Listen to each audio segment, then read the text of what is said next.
Bismillahirrahmanirrahim. Assalamualaikum warahmatullahi wabarakatuh. Baiklah, pada kesempatan kali ini izinkan saya membahas tentang mikrobiologi. Mikrobiologi terdiri dari dua kata, yaitu mikros yang berarti kecil dan logos yang berarti ilmu. Jadi, mikrobiologi adalah ilmu yang mempelajari tentang makhluk hidup yang sangat kecil yang tidak dapat dilihat dengan mata telanjang, harus menggunakan alat khusus berupa mikroskop. Mikrobiologi meliputi berbagai disiplin ilmu seperti bakteriologi, virologi yang mempelajari tentang virus, mikologi mempelajari tentang jamur, imunologi mempelajari tentang imun atau daya tahan tubuh, dan parasitologi tentang parasit. Makhluk kecil tersebut dinamakan mikroorganisme. Mikroorganisme ini ada yang merugikan dan ada pula yang menguntungkan. Yang merugikan yakni yang menimbulkan penyakit pada manusia, seperti mikroorganisme penyebab penyakit TBC yaitu Mycobacterium tuberculosis. Yang menguntungkan yaitu mikroorganisme yang bersifat flora normal, yang keberadaannya dalam tubuh lazim atau biasa dan tidak menimbulkan penyakit. Bahkan ada beberapa yang memiliki manfaat, contohnya bakteri Escherichia coli yang membantu proses pembusukan makanan dalam usus. Dalam mikrobiologi dipelajari mikroorganisme yang ada kaitannya dengan penyakit infeksi dan dicari jalan bagaimana cara pencegahannya, penanggulangan, serta pemberantasannya. Sebagai contoh, ditemukannya antibiotik kemoterapi untuk memerangi kuman-kuman penyebab infeksi.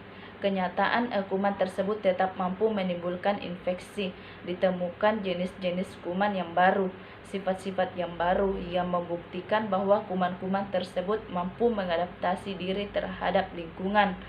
Penyakit infeksi sebenarnya sudah dikenal sejak dulu. Orang-orang purba menganggap bahwa penyakit infeksi merupakan suatu kutukan dari dewa atau dosa-dosa manusia, sehingga untuk menyembuhkan penyakit tersebut dilakukan pengorbanan. Kemudian muncul Hipokrat, seorang filsuf yang mengatakan bahwa penyebab infeksi terdiri dari dua faktor, yakni faktor intrinsik dalam tubuh penderita dan faktor ekstrinsik di luar tubuh penderita, yaitu yang berhubungan dengan udara yang karena sesuatu hal yang tidak diketahui berubah menjadi buruk. Selanjutnya muncul teori generatio spontana yang menyatakan bahwa makhluk hidup dapat timbul dari benda-benda mati. Teori ini tidak bertahan lama karena adanya penemuan-penemuan baru seperti Anthony van Leeuwenhoek yang melihat makhluk-makhluk kecil dalam berbagai cairan dengan menggunakan mikroskop. Makhluk-makhluk kecil ini yang sekarang kita kenal dengan kuman. Kemudian Louis Pasteur pada tahun 1860 yang memanfaatkan penemuan mikroskop seperti Anthony van Leeuwenhoek untuk membuktikan ketidakbenaran teori generatio spontana. Pasteur memanaskan kaldu di dalam suatu balon yang terbuka dengan tujuan mematikan jasad-jasad yang terdapat di dalamnya. Ternyata setelah didiamkan beberapa waktu, kaldu tersebut menjadi keruh.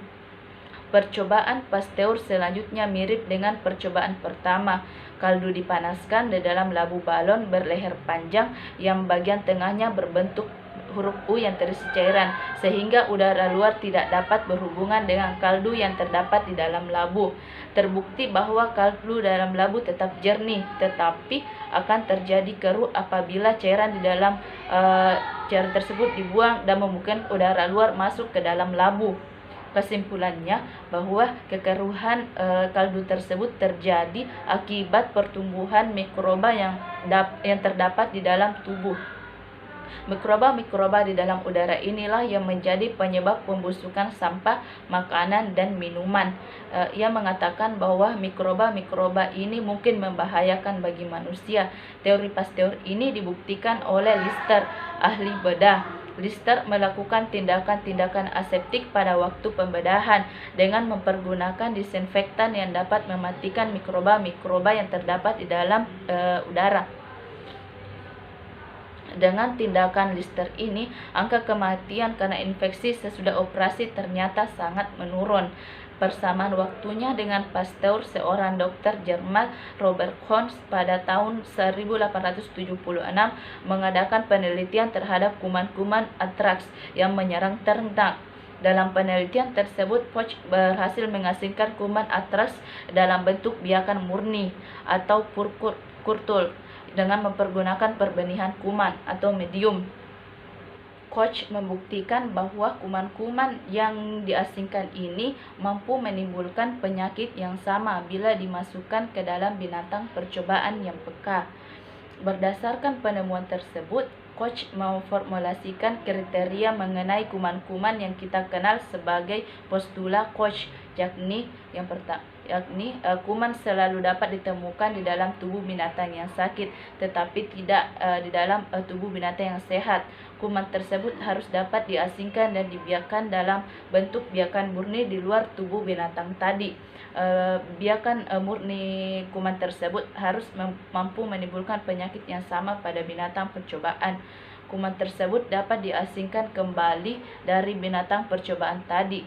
Pada tahun 1900, semua jenis kuman penyebab berbagai penyakit penting telah dapat diketahui seperti Bacillus anthracis, Corynebacteria diphtheriae, Salmonella typhosa, Neisseria gonorrhea, Shigella dysenteria, Treponema pallidum, dan lain sebagainya. Penemuan antibiotik penisilin oleh Alexander Fleming pada tahun 1929 yang hasilnya sangat menakjubkan dalam pengobatan kemoterapi dengan zat-zat kimia. Sekian dari saya, kurang dan lebihnya mohon dimaafkan. Wabillahi taufik wal hidayah. Wassalamualaikum warahmatullahi wabarakatuh.